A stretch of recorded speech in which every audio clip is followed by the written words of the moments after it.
Our high school, Banting Memorial, bears the name of one of Canada's most outstanding medical scientists, Sir Frederick Banting. Because of his discovery of insulin, with the help of Dr. Charles H. Best, who was at that time a graduate student in biochemistry, more lives have been saved than were lost in both world wars of this century. Frederick Grant Banting was born on the farm homestead on the 3rd concession of Essa Township in Simcoe County, Ontario, on November 14, 1891, the youngest of 5 children.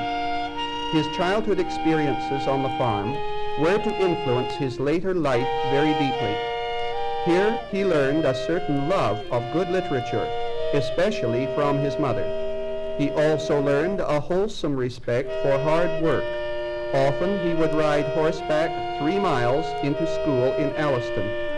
Many times he would walk, enjoying the trip along the Boyne River and the adjoining woods.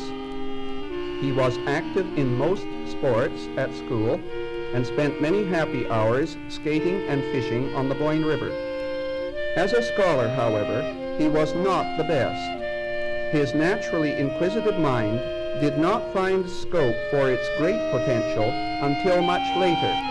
He did persevere at school, however, and graduated from Alliston Union Public School and later Alliston Continuation School. With his childhood friend and cousin, Fred Hipwell, he entered Victoria College, University of Toronto.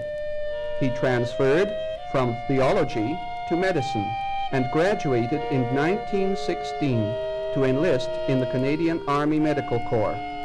His military career was marked by the winning of the Military Cross and the wounding of his arm, while valiantly carrying out his duties. Following the war, he taught physiology at Western University, London, and opened a practice in orthopedic surgery. His practice did not prove to be too demanding on his time. Of these days, he wrote, after observing the conventional office hours of 2 to 4 p.m. and 6 to 8 p.m. for 28 consecutive days, my first patient presented himself. At the end of the month, I had $4 on the books. The succeeding months were much more gratifying. In this situation, Banting was able to do much reading of medical journals, particularly about diabetes. It was here in London that he conceived the surgical technique which was later to lead to the discovery of insulin. During the summer of 1921, Frederick Banting and Charles H. Best teamed up to test the validity of Banting's technique. After months of intense effort and much discouragement, the breakthrough occurred. Banting and Best had successfully concluded their experiments with many dogs and were able to announce to the world that they had discovered a successful treatment for diabetes in dogs.